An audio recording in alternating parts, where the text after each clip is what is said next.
नमस्कार, स्वागत है आप सभी का। यूपी ट्रिपल एससी मुख्य सेविका भर्ती 2693 पद से संबंधित एक मैटर इलाहाबाद हाई कोर्ट में सुना जा रहा है। नेक्स्ट डेट लगी हुई थी पिछली सुनवाई पर और इसमें सरकार से जवाब तलब किया गया है। माननीय कोर्ट की तरफ से सरकार को नोटिस जारी की गई है जवाब देने के लिए। और सबसे पहले यहाँ पर आप सभी के सवाल तो यही होंगे कि इस हाई कोर्ट के मैटर से हमारी अपनी भर्ती पर क्या प्रभाव पड़ेगा, क्या परीक्षा में देरी होगी, शॉर्ट लिस्ट की नोटिस कब तक आ सकती है, पीईटी का एग्ज़ाम कंडक्ट हो चुका है, आप लोगों में से कितने लोगों ने पीईटी का एग्ज़ाम दिया है। हालांकि दिक्कतें तो बहुत ज़्यादा हुई पेट का एग्ज़ाम देने में, बहुत सारी बहनों के एग्ज़ाम छूट भी गए, बहुत लोगों के एग्ज़ाम छूट गए और एग्ज़ाम देने जाना आना इतना मुश्किल हो गया था। एग्ज़ाम देना तो खैर जो भी था, और पेपर का लेवल पिछली बार की तुलना में इस बार का पेपर का लेवल ठीक था। तो आने वाले समय में पीईटी 2022 से कितनी भर्तियां आती हैं ये देखना होगा। और पेट 2021 से कितनी भर्ती कंप्लीट हुई, अभी तक तो एक भी भर्ती कंप्लीट नहीं हो पाई। एक एएनएम वाली भर्ती है लेकिन अभी तक ज्वाइनिंग की प्रोसेस कंप्लीट नहीं हो सकी है। खैर जो भी है, तो यूपी मुख्य सेविका भर्ती 2693 जो पदों पर भर्ती का नोटिफिकेशन जारी किया गया था, ऑनलाइन आवेदन लिए गए हैं। इसमें 125 या फिर 126 के आसपास पद हैं। 125 या फिर 126 पद हैं। इन्हीं पदों को लेकर के विवाद है, इन्हीं पदों को लेकर के कोर्ट में याचिका डाली गई है। दरअसल ये पद एक पुरानी मुख्य सेविका भर्ती के हैं जिनको संविदा पर नौकरी दी गई थी और उनको नियमित नहीं किया गया।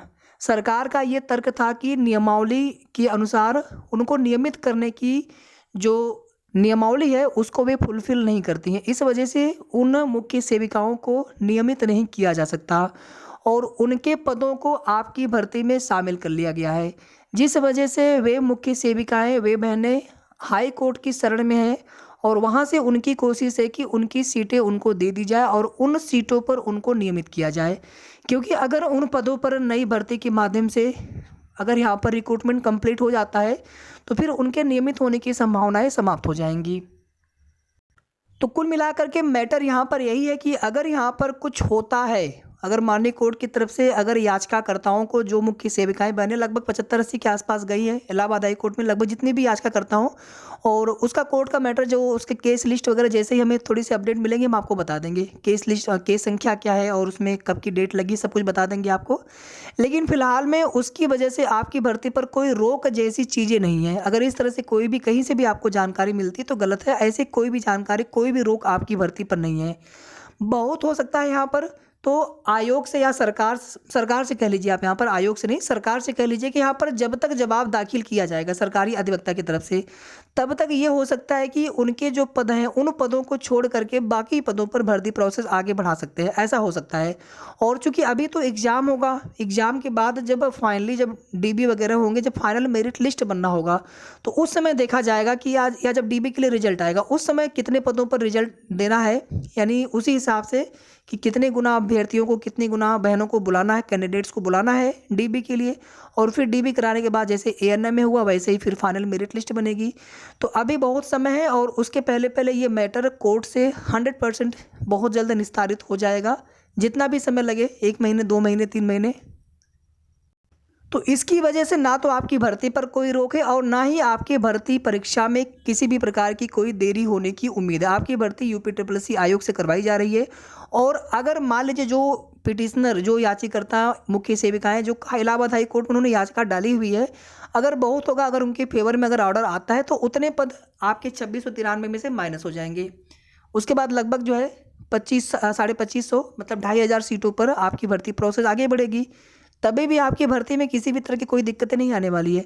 लेकिन अभी मैं केवल कह रहा हूँ, ऐसी संभावना बता रहा हूँ। बाकी सरकार का क्या तर्क है ऑलरेडी आपको बता चुके हैं कि नियमावली ऐसी है नहीं, नियमावली में जो आता है, जो चीज़ें उसको फुलफिल नहीं करते हैं वे लोग, इसलिए उनको नियमित नहीं किया जा सकता है। और शायद उनकी नियुक्ति भी बहुत पहले की गई थी, 2003 के आसपास की बात है जब उनकी नियुक्ति प्रक्रिया की गई थी और उनको नियमित नहीं किया गया।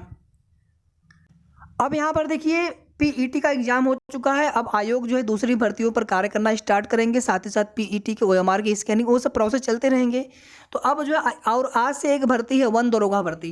अगर आप सभी फॉर्म भरना चाहते हो, अगर इंटरेस्टेड हो, ठीक है। हालांकि आपके मुख्य सेविका की भर्ती वैसे ही अच्छी भर्ती, आप तैयारी करते रहिए। बाकी वन दरोगा भर्ती के लिए आज से ऑनलाइन आवेदन स्टार्ट हो गए हैं। नोटिफिकेशन पहले आ गया था, लेकिन ऑनलाइन आवेदन आज से शुरू हुए हैं।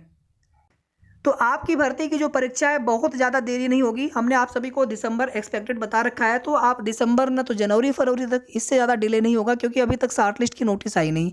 और अगर इसी महीने शॉर्ट लिस्ट की नोटिस अगर नहीं आ पाती है तो उसके बाद फिर परीक्षा आपका दिसंबर से आगे बढ़ना तय है।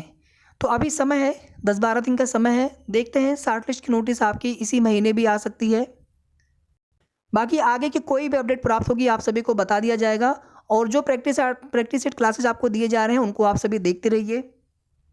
शॉर्ट लिस्ट की नोटिस से आप लोग परेशान मत होइए कि हमारा मुख्य परीक्षा के लिए हमारा सिलेक्शन होगा कि नहीं होगा, शॉर्ट लिस्ट होंगे कि नहीं होंगे। अभी आपके चाहे कितने भी कम नंबर हो, आप लोग तैयारी करते रहिए।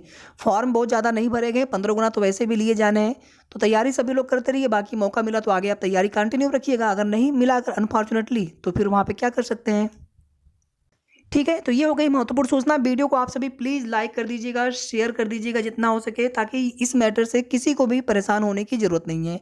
साथ ही साथ अगर आपने अभी तक चैनल को सब्सक्राइब न किया हो तो ज़रूर सब्सक्राइब कर लीजिए। धन्यवाद।